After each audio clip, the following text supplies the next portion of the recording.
Hi everyone, magandang umaga. No, magandang hapon because it's already 12.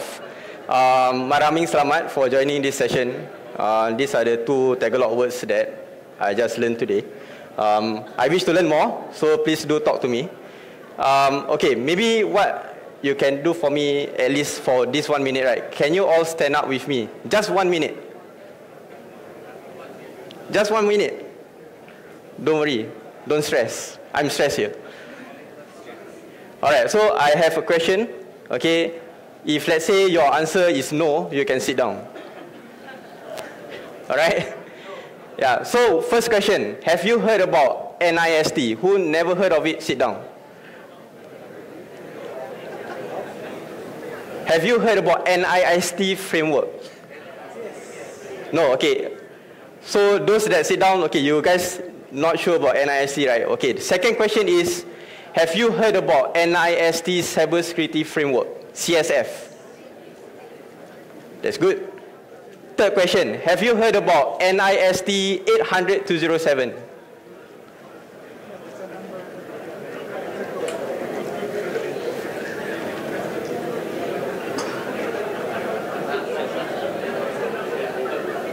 Awesome. So what, okay, so those colleagues that you see standing up right now, right, is a zero trust advocate. The reason why I say is because when we talk about NIST 800-207, right, okay, it's actually a NIST zero trust framework. Okay, for those standing, sorry, just one more question. Who have seen the zero trust architecture logical component in NIST 800-207? Okay, at least you know, at least we know that there are people here who have been talking about, I mean like referring to NIST 800-207, and thank you, sir. You are the only one, I think, that, oh no, at the back. There are a lot of people standing at the back, but I'm not sure if they know. But anyway, there are, okay, so the reason why I do this is because for those organizations or those colleagues who want to understand more on zero trust, right, these are the people that you can talk to. Okay, I mean beside me. Alright? Okay, you guys can sit down if you want to sit down. Alright, so the purpose of this session today is to talk about how we actually leverage on the zero trust architecture, right, to digitally transform our organization. Okay, I love this topic. The theme that ISOG community have to this year, okay, about digital transformation. And just now, when Mr. Roosevelt mentioned about digital transformation, no one picked up their hands. So I think they are pretty shy, they are pretty embarrassed to raise up their hand. Because if you ask me, those that attend this session today, okay, are all interested in digital transformation. Diba? Yeah, you guys won't say yes or no. Okay, so let's start, right? You can scan the QR code. Okay, this is the 7 elements of a highly successful zero trust architecture. Okay, when we talk about zero trust architecture, there's no one solution that can fix everything. Okay, no one solution that can have a silver bullet to settle everything. Okay, we need to look at, like, for example, when we talk about zero trust, okay, your IP address is no longer your identity. Okay, you need to get this identity from, for example, identity access management. Okay, there's other components that evolve around this zero trust architecture. So that's the reason why when I asked the last question, who have seen the logical components of zero trust, right? Then you guys will know, okay, what are the components that are leveraged on this zero trust architecture. All right? So when we talk about the legacy environment, right, usually how we segment our network is based on we using virtual LANs. Okay, you have your user VLANs, you have your server farms, okay, and you have the 3-tier architecture. For example, you have your DMZ, you have your application, you have your database tier, okay, and how we build the security around our on-prem, right, is the castle and moat security. So that means we have relevant stacks of security controls, okay, to secure the users and secure the applications. So when we talk about securing users, we talk about the internet security controls. Okay, and when we talk about the security applications, we refer to mainly is the VPN for users to access. Okay, And we know that when we digitally transform the organizations, right, we talk about your data dispersed in clouds. For example, your infrastructure as a service provider.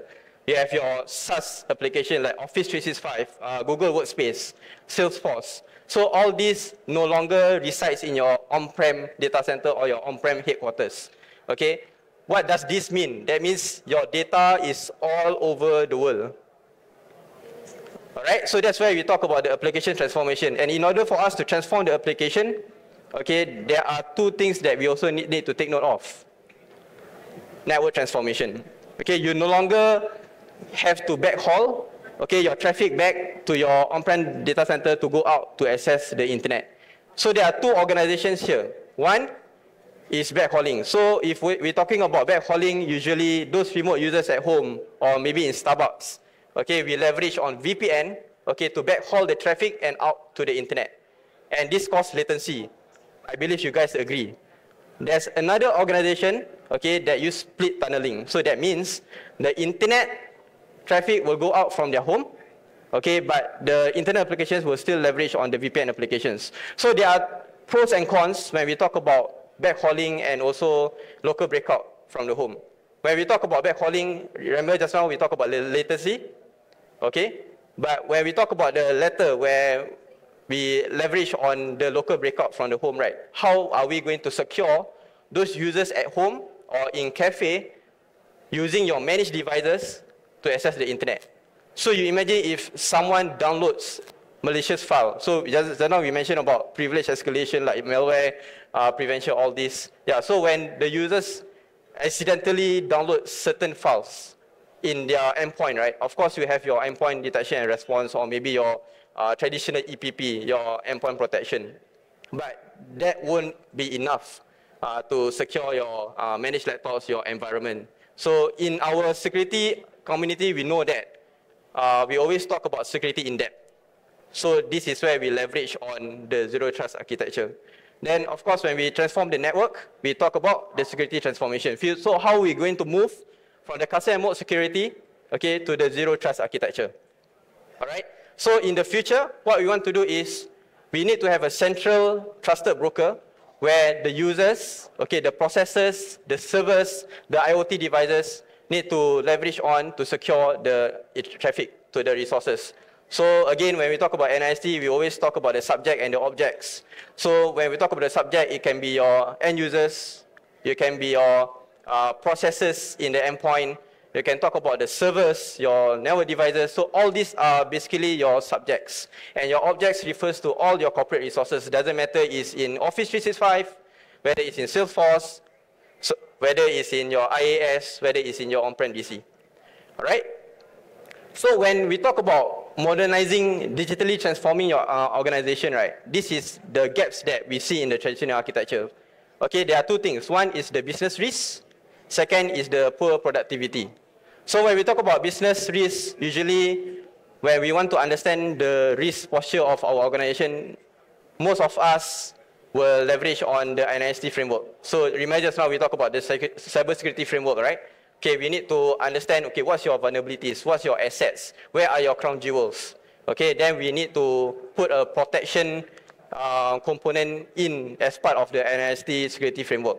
Then we need to detect for any attacks, okay, then after we detect, we need to prevent all this. Then it's a cycle. So just now when Sir Emmanuel talked about the cybersecurity strategy and also from BSP, right? So we talk about this cybersecurity initiative. So this is what we want to do for our FSI organizations. All right, okay, so when, I'm not sure if you've scanned the QR code, you can scan the QR code now, but this is one of the insight that you can read about in our in the Zero Trust Architecture book. Okay, one slide that you need to take away from this session, right, is this. Okay, how we implement Zero Trust Security Architecture. Again, we need different components, different solution vendors to work together, right, as a security ecosystem, right, to help you with this, build this Zero Trust Architecture. So when we talk about the first one, 7 elements, right, the first one, who is connecting? How we determine that this user is the one that's authorized to access the application. IP address is no longer an identity. So imagine you are using shared machines, right? It's a shared IP address. So if, let's say, for example, someone download a file from these shared endpoints, right? How do you know that those are the user behind this endpoint?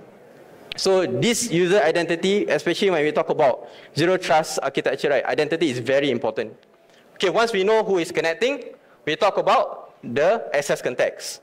So when we talk about access context, right? Okay, we talk about the device posture. So that's standard. Okay, we want to know whether there's certificate trust on the endpoints. Okay, we need to know whether there's antivirus up to date on this endpoint. But what other access context that you need to take note of? Okay, we need to understand whether this user is using BYOD or this user is using managed devices. So managed devices usually is a high trusted profile. BYODs are low trusted profile. So how we make sure that we granularly control this kind of access context. And we also need to understand whether these devices, whether it's an iOS, whether it's an Android, whether it's a Windows machine, because all this will come into place when we want to understand the access context. All right? Then third, where is the connection going? Okay, we need to understand whether this connection is going to the external resource, which is your Office 365 or workspace, or whether it goes to your DC or IaaS for your internal applications. And we also we need to understand whether this user is accessing your critical applications, for example, like SAP server, or they are accessing intranet websites. So if you look at all these components, right, it goes back to the cybersecurity framework that I mentioned earlier. Yeah, so this zero trust architecture, right, will be mapped back to the NIST CSF that I believe you guys have been using to strategically do your cyber initiative. Okay, then number 4 is the access risk, adaptive control. So when we talk about number 4, right, the fundamental component here in number 4 is SSL inspection. So you know, if you go to the transparency.google.com, right, you can see that 95% of the internet traffic right now, right, is encrypted. And the bad actors right now, I mean, obviously they won't hide their malicious payload on those risky sites. So all the organizations here, I believe all of you block risky sites, right? I mean, like, if you don't block risky sites, then you have to think about it. Yeah, but once you block these risky sites, right, the bad actors will know that, why do I even waste time hiding this in the risky sites? So why not I leverage on newly registered domains? Why not I leverage on miscellaneous sites? Because in an organization, right, again, there are two types of organization. One is very strict, where they will block these miscellaneous and newly registered domains, okay, but affect the productivity of the users. And there's another organization that is pretty lenient. Okay, we allow the users to access, but we risk of security of downloading malicious files to your endpoint. Yeah, so how do we manage the risk appetite, right, for a certain organization, right? So that's where later when we talk about policy enforcement, we have to look at beyond the allowing and denying of rules. All right. Then we talk about number 5, number 6. So once we understand the payload or the contents inside this traffic, right, of course we have to prevent any compromise. We have to prevent any data loss, data leakage. Okay. And last but not least, number 7, of course, we want to enforce policy based on the number 1 and number 4.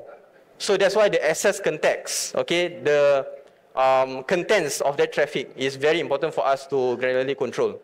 All right. So when we talk about allow, okay, traditionally we only talk about allow, deny. That's all.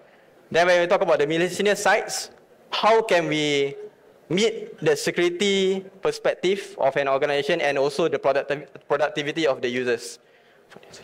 Okay. So what we can do is we can allow and we can even isolate. So I believe most of you have heard about browser isolation. So that's the purpose of browser isolation. Okay.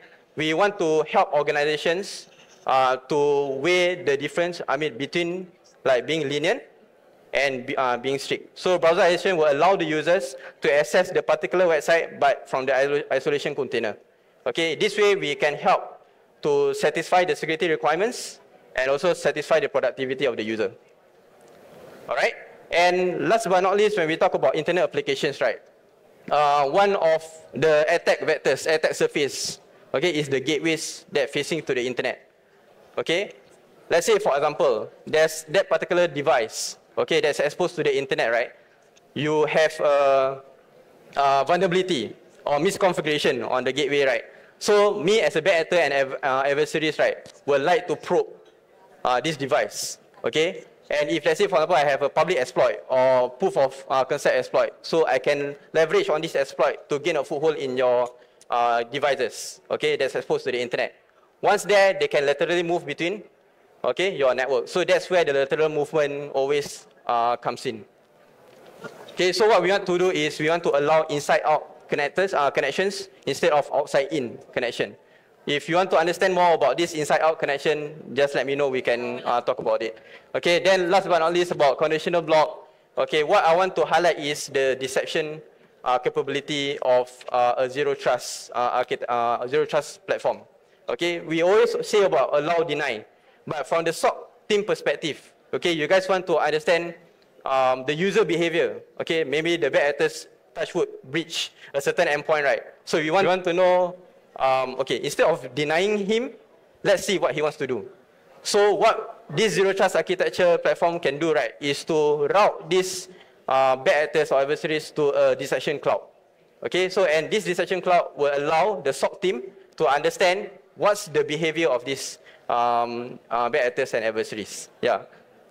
All right. Yeah. So yeah. So without further ado, that's what I want to present today. It's short and sweet. But if you guys want to have more questions, want to understand more, just let us know.